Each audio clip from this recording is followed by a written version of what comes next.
The Boston Bruins started last season as the juggernauts of the East and ended their season as the biggest frauds in the league. After an absolutely dominant regular season, the Bruins flamed out spectacularly in the playoffs, bowing out in 7 games to the eventual Eastern Conference champions Florida. Now, after a much longer than expected offseason, the Bruins roster has been completely retooled from last year, and a lot of fans are nervous that the Bruins won't be able to get back to the same heights they reached last year in the regular season. But I am not one of them. Boston Bruins, here's why I hate your stupid fucking team. I never heard of half of these guys.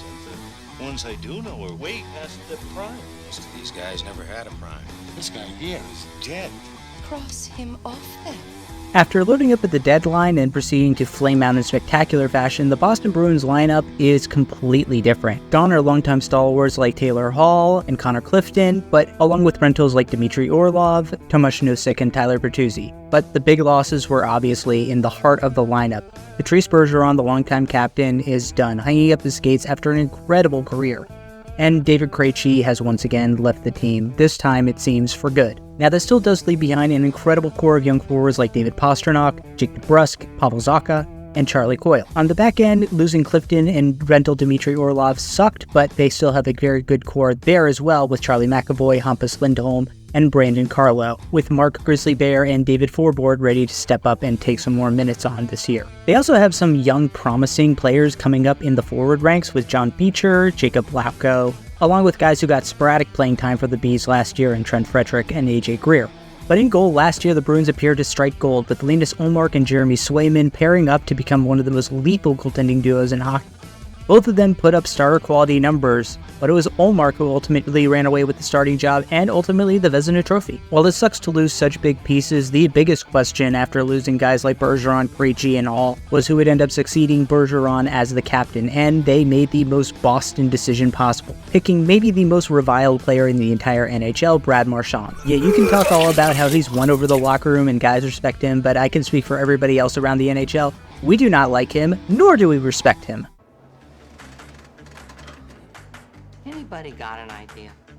Jim Montgomery, the winner of the Jack Adams Trophy last year, and the answer to the question of whether it's better to wait until after the playoffs to vote on the major awards. Pictured here as slightly disappointed Uncle Fester, Montgomery's acumen has definitely been called into question over the last few months after the playoffs. As dominant as Boston was during last year's regular season, that is how big of a disaster they were in the playoffs. Montgomery abjectly refused to take Ullmark out, despite the fact that he was clearly playing with an injury, and his team absolutely folded when met with the least bit of resistance from Florida. It also doesn't help that the guy he was hired to replace immediately went on and won a Stanley Cup, so incredibly, the reigning Coach of the Year winner is on the hot seat this year, and it is deserved. Who the hell are you? I'm the new guy.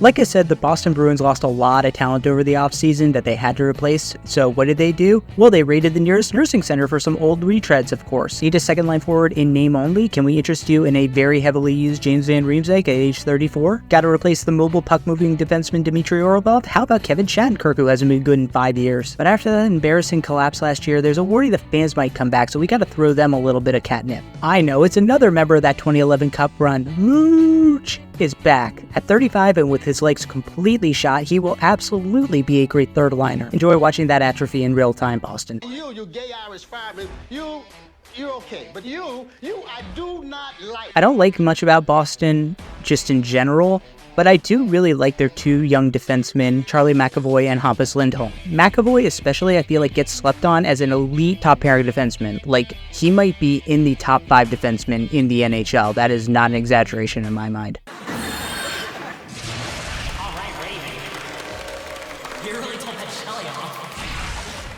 There's a lot of dumbassery going around, like the Boston Bruins are going to miss the playoffs this year, and I think that's completely ridiculous. I agree they're going to be much worse than they were last year, just from losing guys like Bergeron and Krejci. But this idea that they're not still going to be a good team with guys like Pastrnak, McAvoy, Lindholm, Ullmark, this team is still well built in just about every position you would want to be as an NHL team, and even though their coach might be a complete and absolute moron, I still think the Boston Bruins are going to make the playoffs and be one of the stronger teams. 75 games, almost had a huge one. Now they have the game-winning goal.